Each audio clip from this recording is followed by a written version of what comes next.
noite, pessoal, tudo bem? Que Deus esteja conosco, né? Quando Ele está, a gente sempre até guia o caminho para a gente chegar tranquilo. Ok. Melhorou? Está ouvindo aí atrás, legal? Ótimo. Bom, hoje nós temos como estudo do Fonte Viva o capítulo 35. E uma coisa interessante que a gente vem notando é que existe uma comparação muito significativa de tudo que o Espírito Benfeitor vem trazendo para nós, o Emmanuel, fazendo um comparativo com o nosso planeta, conosco. Nós podemos até perguntar assim, puxa, mas por que comparar conosco e o planeta Terra? É que muitos de nós esquecemos que nós somos parte integrante do planeta. Não só do planeta, mas do universo. E nós fazemos parte de tudo que diz respeito à Terra. E num primeiro momento ele vem comentando sobre o que a natureza processa no planeta para que haja uma reestruturação de formas, de energia, de força e tudo. E nós mensuramos assim, nós começamos a pensar que é muito real tudo o que acontece. Porque quando você tem um fator muito forte, como um terremoto, um tsunami, uma enchente, uma chuva muito pesada que inunda tudo, uma barreira que se rompe, alguma coisa desse tipo. A Terra, quando ela se recompõe, ela vem com muito mais força. É como se as entranhas dela se revolvessem e o bom, o forte, as energias vitais aumentam, brotam de baixo para cima. Isso quando nós falamos na parte mais externa daquilo que nós vivenciamos nas cidades. Quando a gente fala no campo, nas montanhas, nos rios, que a gente diz que o rio inundou, que houve um terremoto não sei aonde, caíram montanhas e caíram essas pedras e um incêndio muito forte na floresta e por aí vai. Mas nós também temos uma comparação que é as coisas que acontecem aonde nós vivemos, nas cidades. E é muito importante que a gente sempre atente para isso, como nós vimos na segunda-feira passada. Porque o que acontece nos locais onde nós habitamos é que tudo, na realidade, é provocado por nós. Nós somos os autores de muitas atrocidades que acontecem com a estrutura onde nós vivemos por causa dos nossos descuidos. Quando nós começamos a morar em conjunto, porque o homem é um ser social, nós somos animais sociais, então nós temos que morar junto uns dos outros, nós aprendemos uns com os outros. Nós não fomos criados para morar sozinho, para viver só. Nós temos que viver em companhia um dos outros, porque é através dessa troca de experiência que nós adquirimos conhecimento. Mas nós buscamos uma coisa muito séria para nós, que é o conforto. Nós queremos conforto a qualquer custo. Só que a gente tem que prestar atenção no seguinte, toda cidade começa pequenininha. 1.000 habitantes, 2.000 habitantes, 3.000 habitantes, e a coisa que a gente mais quer é bem-estar, é rede de esgoto, rede de águas pluviais, asfalto, asfaltar tudo que é rua, tapar tudo que é terra. O que é que acontece com isso? A água, quando cai, a chuva, quando vem, a terra não absorve. Então ela bate no asfalto e vira um rio. Ela tem que deslizar para algum lugar, para um lago, para um riacho, para um igarapé, para onde for. Ah, mas aí a gente faz aquelas tubulações por debaixo do asfalto para passar a água. Tudo bem, mas aquelas tubulações foram mensuradas para 2.000, 3.000, 40.000 habitantes. E de repente a cidade tem 1 milhão, 1.200.000, e é enorme. E a água que está caindo lá em cima, na parte mais alta da cidade, desliza pelas ruas para as partes mais baixas. Aquelas tubulações não aguentam, elas estouram, explodem, e a água toma conta de tudo, como nós vimos agora em Belo Horizonte, que aconteceu e está acontecendo em São Paulo hoje. Então isso é produção nossa. A produção da natureza é fora da cidade, ela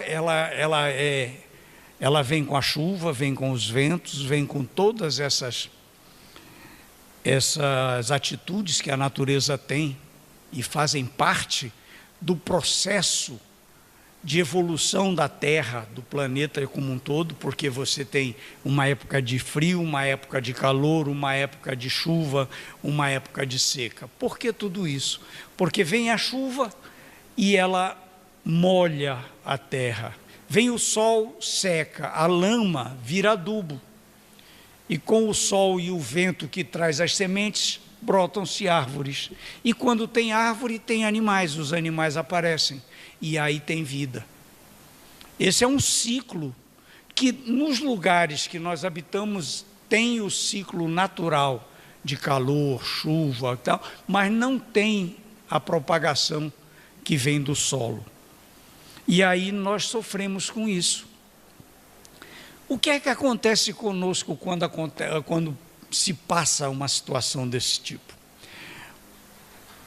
Há algum tempo atrás teve aquele problema em Brumadinho, que morreram 200 e poucas pessoas, de uma barreira que rompeu. Em Belo Horizonte já morreram outros tantos agora por causa das enchentes. E nós, como seres sociais, nós nos unimos com vontade de ajudar aqueles que perderam as casas, com vontade de ajudar aqueles que estão passando fome, que não têm um teto, que precisam de uma cama, de um lençol, de uma roupa, e nós nos juntamos e partimos para a ajuda, fazemos doações, centros espíritas se juntam para organizar essas doações, igrejas, grupos sociais, todo mundo se movimenta. Isso chama praticar o bem. Mas no nosso estudo de hoje, ele vai um pouquinho além disso. Ele diz assim: estendamos o bem. O que significa isso? Significa que essas atitudes que a gente toma em grupo, pela consciência de sociedade, são importantíssimos e devem sempre ser feitos. Mas nós não devemos esquecer nunca aqueles sofrimentos que a gente não vê, que podem estar no seio de nossa família, no vizinho ao lado, no colega de trabalho, na pessoa que está sentada ao nosso lado no transporte. Sofrimentos que às vezes nós não conseguimos mensurar, por serem tão profundos que nós não atingimos o grau de sofrimento daquela pessoa. E quando eles chegam aos nossos ouvidos, nós temos uma forma de tratar. Não é fazer doação para quem sofre, mas às vezes ouvir quem sofre.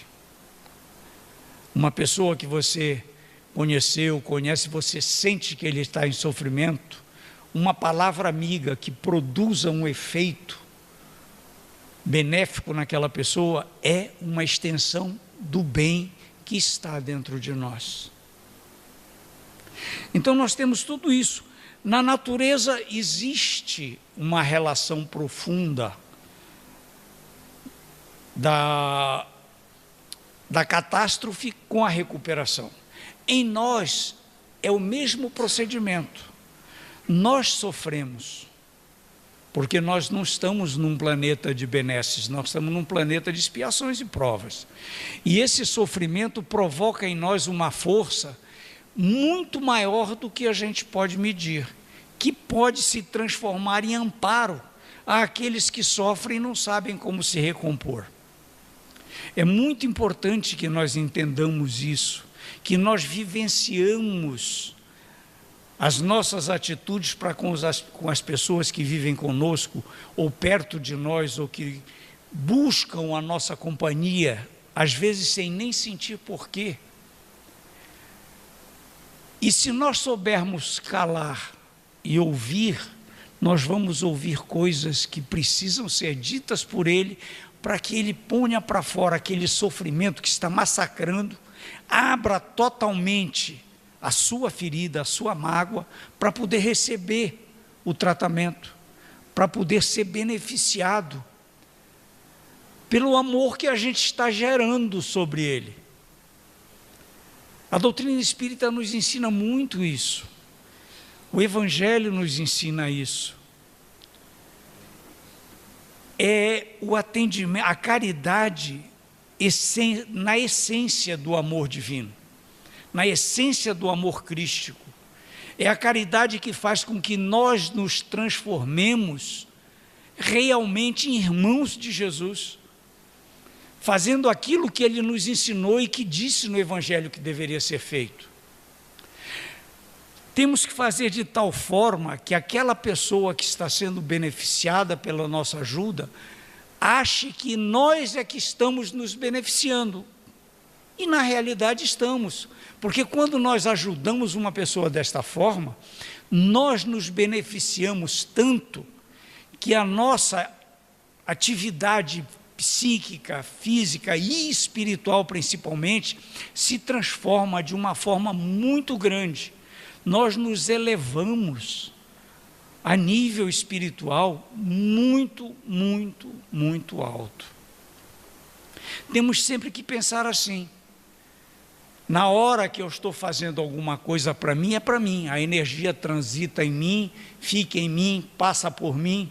Mas na hora que eu estou fazendo bem a outro, além da minha energia boa transitar em mim, eu estar estendendo o bem que reside em mim, eu estou recebendo um agradecimento que é imensurável. O valor para nós é exponencial. Temos sempre que entender isso, porque às vezes nós somos muito personalistas, nós ficamos preocupados com as coisas que nos acontecem e esquecemos daquilo que acontece com os nossos irmãos e nosso círculo. Esquecemos, às vezes, até de um irmão da família. Meu irmão mais novo, meu irmão mais velho, a gente começa a sentir que a pessoa está caladona, sentada no canto, pensando muito, vivenciando muito um isolamento. E a gente acha que aquilo ele está com raiva de alguma coisa, está aborrecido, e largamos de mão. Será que a gente não pode chegar perto e dizer assim, estás precisando de alguma coisa? Se ele fechar a cara e voltar para você, não estou, dar aquele rompante que às vezes a pessoa que está numa situação dessa faz, a gente faz uma oração, pensa em Deus e volta de novo. Não é porque eu estou te vendo tão calado e tu não és assim, tu és sempre alegre. E às vezes isso vai fazer com que aquela pessoa que está nessa situação ponha para fora seus problemas, que podem ser tão profundos como, por exemplo, ele está sendo indo numa imersão em uso de drogas. E ninguém da família está preocupado, achando que ele está embrutecido com alguma coisa, que ele está com raiva do mundo, que ele não presta, que ele não quer trabalhar, que ele não quer estudar, que ele não quer fazer isso, não quer fazer aquilo. E quando na realidade ele está com uma doença muito profunda. E nós largamos de mão. Depois, quando a coisa explode, é que a gente vai dizer: oh, isso poderia ter sido feito há muito tempo atrás. Nós temos muito disso. Você senta ao lado de um companheiro no trabalho, na escola, na hora do intervalo, ou na hora de um cafezinho, e a gente sente quando a pessoa não está bem. Os olhos ficam mais baixos, ele geralmente não encara você para falar. Fala mais pausadamente, fala mais tranquilo, mais quieto. E tem uma frase que cutuca: estás precisando de alguma coisa? É tão fácil fazer isso. Se ele não quiser ajuda, ele vai lhe responder que não quer. Mas nós fizemos o nosso papel. E aí, quando chegarmos em casa à noite, nas nossas orações diante de dormir, pensemos naquela pessoa. Porque ele vai ser atendido pela força da oração que a gente vai fazer. Nós vamos fazer uma oração em prol de um irmão que achamos que está precisando. E quem é de nós que não precisa? Quem somos nós para acharmos que alguém não precisa de ajuda? Em princípio, todos nós que estamos no planeta Terra somos passivos de precisar de ajuda. Porque nós trazemos uma bagagem que nós mesmos não conhecemos toda. Nós não sabemos quantas malas nós temos nessa viagem que nós estamos fazendo espiritualmente desde a época em que nosso espírito foi criado. Em que lugares nós passamos, por onde nós andamos. Se nós brotamos aqui na Terra na época da pré-história, quando ainda éramos andando com os quatro apoios, as duas mãos e os pés, ou se viemos de outro lugar, de outro planeta, de outra casa, de outra morada do Pai, nesse universo maravilhoso que temos, nós não sabemos disso, mas sabemos que temos uma grande bagagem. E essa bagagem tem que ser mensurada em nós, porque ela nos traz tudo aquilo que nós precisamos para estender o conhecimento que adquirimos através de obras que podem ser benéficas a qualquer um. E se puderem ser benéficas a uma comunidade, melhor ainda.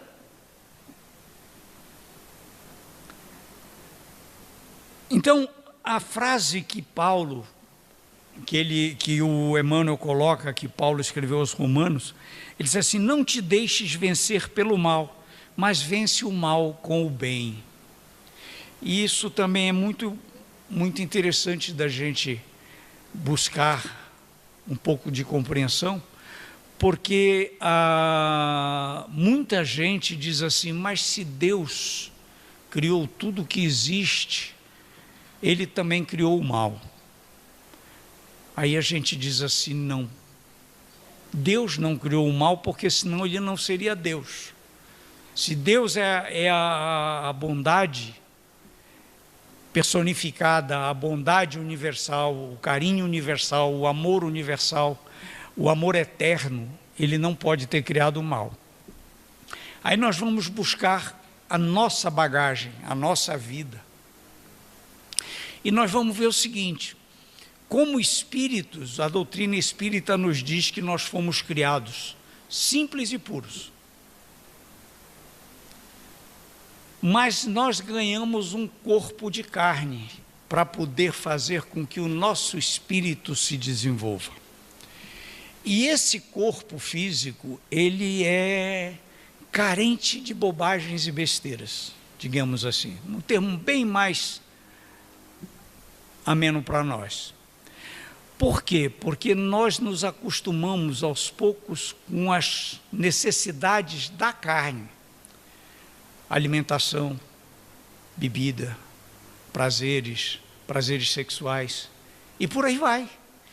Se nós nos deixarmos levar por esse lado, nós caímos nos excessos. E em caindo nos excessos, nós vivenciamos o mal, porque aí eu começo a ter orgulho, inveja, raiva, rancor, vontade de vingança. Isso é o que provocam os excessos. Isso é o mal, que foi provocado por mim mesmo, para que eu o praticasse. No meu espírito, a essência do bem é nata, ela está lá desde que eu fui criado. Tanto que nós sentimos quando fazemos alguma coisa errada. O nosso pensamento diz assim, isso está errado. E na maioria das vezes, quando fazemos alguma coisa errada, fazemos sozinho ou escondido. E não queremos que ninguém saiba que foi feito. Porque dentro de nós, lá no íntimo, nós sabemos que estamos errados. Porque a nossa essência é boa. A nossa chama é do bem. E ela foi feita para ajudar a esquentar os outros. Quando nós nos envolvemos com essa forma de ser um pouco desregrada, que muitos irmãos nossos ainda têm uma atividade muito grande, principalmente quando você tem o poder, quando você consegue mandar nas pessoas, mandar em termos, porque você detém um cargo, uma função, é gerente, é diretor, é político, é qualquer coisa desse tipo. A força do poder é muito grande para destruir um ser humano. É uma das forças mais malévolas que existem. Porque aqueles que são seus subalternos, a maioria obedece sem pestanejar. Se ele pedir alguma coisa, o pessoal move céus e terras para fazer. E ele acha que aquilo é o normal, que ele tem que fazer aquilo. E no Evangelho diz que não. Quando você tem uma função desse tipo, um cargo, ou está no topo de um comando de uma empresa, você tem que saber comandar os seus subalternos. Porque eles precisam de um comando para seguir uma rotina que foi determinada por uma empresa, ou por um governo, ou pelas leis, ou por qualquer coisa desse tipo. Mas eles não são seus escravos. Eles não estão ali para fazer as suas vontades, mas para fazer tudo aquilo que diz respeito ao emprego que eles mesmos têm.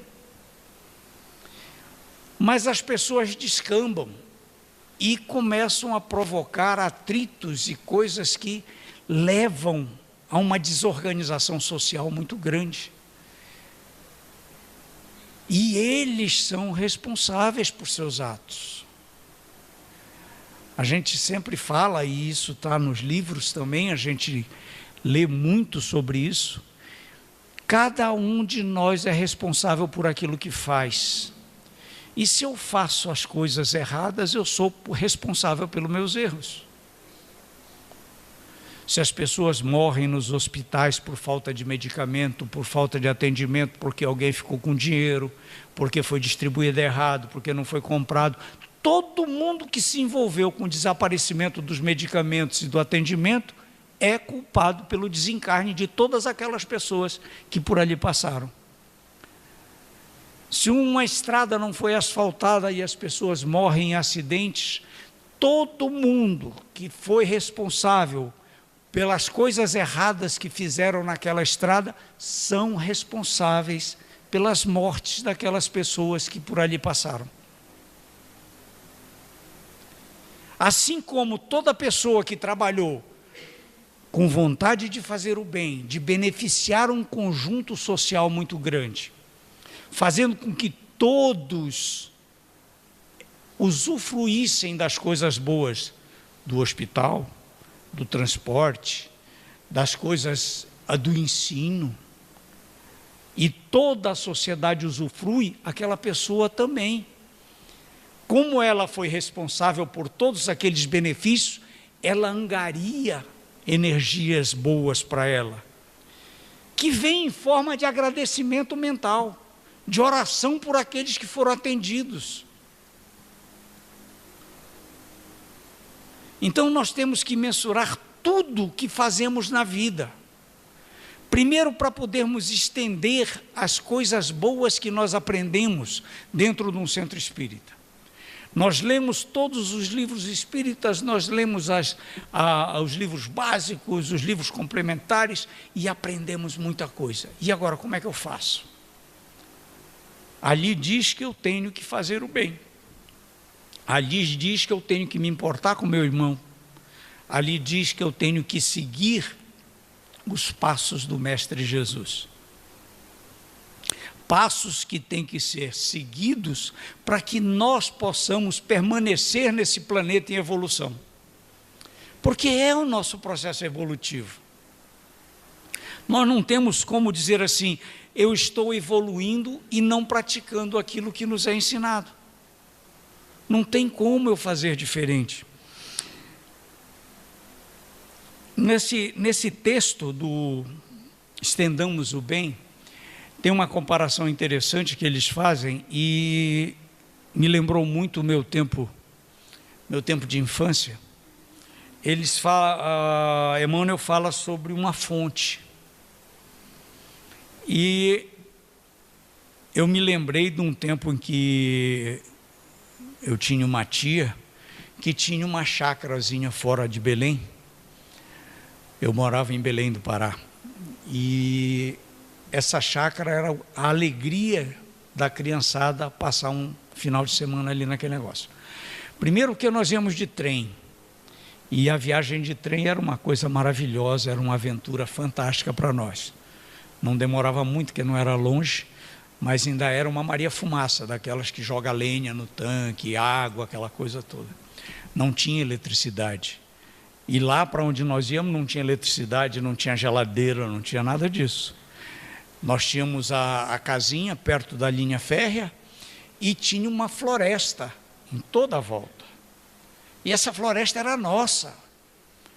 Nós éramos os aventureiros daquela floresta.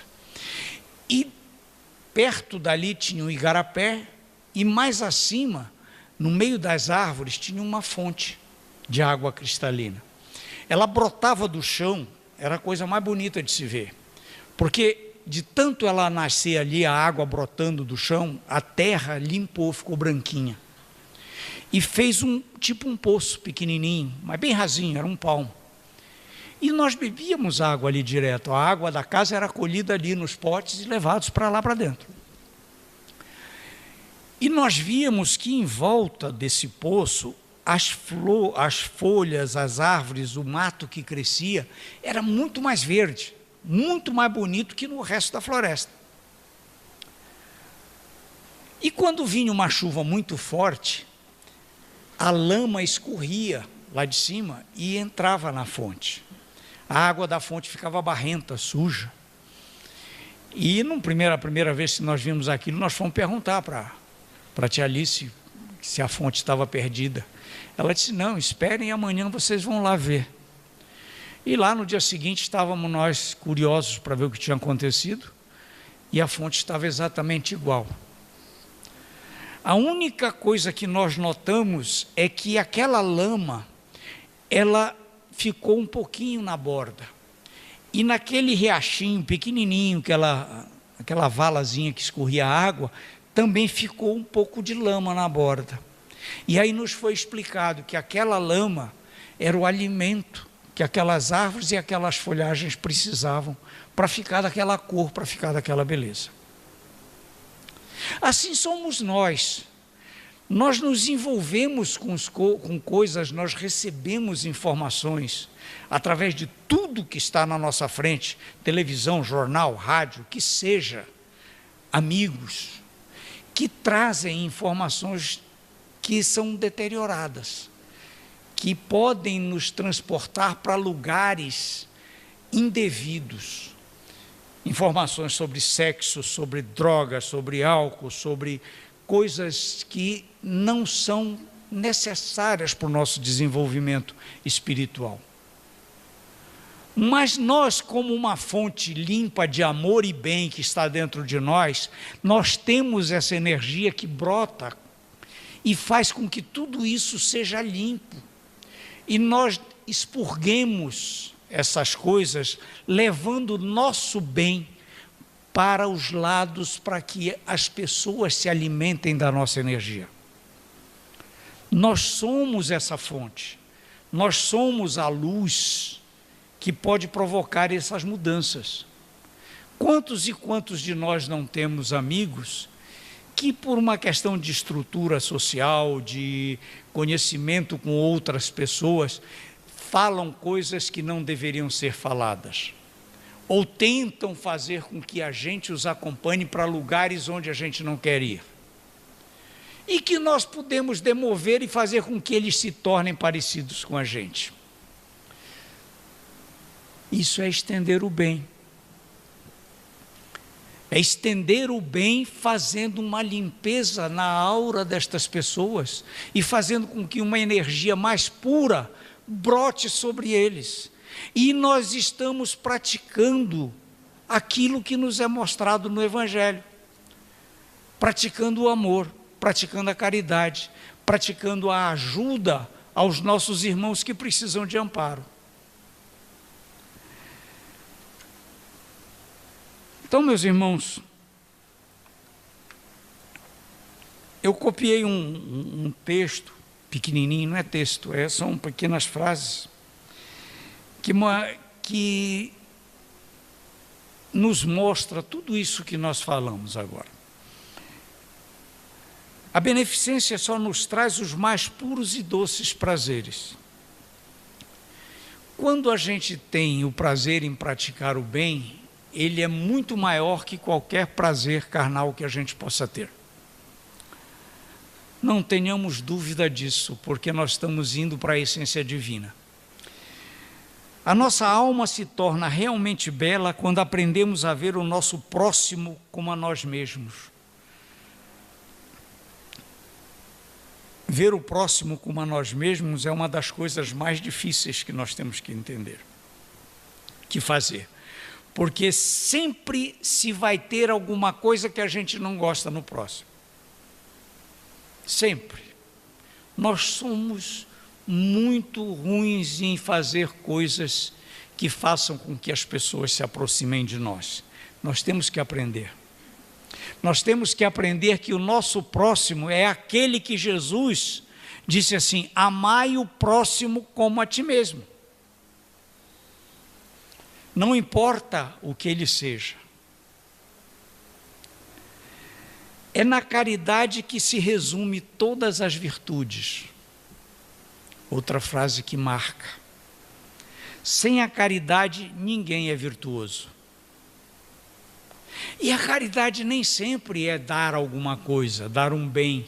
Às vezes a gente diz assim: puxa, se eu ganhasse na loteria, eu teria dinheiro para ajudar um bocado de gente, aquela coisa. Mas não. Vocês não lembram da história da viúva, o óbolo da viúva, que Jesus estava no templo assistindo e veio aquele ricaço e fez uma pompa e uma circunstância para colocar as moedas dele na caixa de esmolas. Aí veio uma senhorinha já viúva, e viúva naquele tempo era sofredora, porque ela não podia mais casar, não podia mais ser atendida por ninguém, ela estava só. E ela, uma moedinha pequenininha, escondida de todo mundo, ela foi lá e colocou. E Jesus disse que aquela esmola dela valia muito mais do que todo o ouro que qualquer um daqueles outros colocasse. Sem a caridade não há esperança de um futuro melhor. Por quê? Porque, como eu falei logo no começo, nós somos sociais. Nós vivemos em comunidade. E o que é bom para mim é bom para todos os outros. E o que é bom para os outros faz bem para mim. Então nós temos que vivenciar o que têm os nossos irmãos e o que nós temos, para partilharmos juntos. Eu não sou um membro à parte da sociedade, eu faço parte do grupo social. Nós fazemos parte. E nós temos que entender isso. Sem caridade não há fé. Porque como é que eu vou ser caridoso se eu não tenho fé? Aí não é caridade. Eu estou dando uma esmola como daquele do ricaço, ou se eu ganhei na loteria, eu estou dando o que está sobrando. E não aquilo que faz parte das minhas necessidades, que é a verdadeira caridade.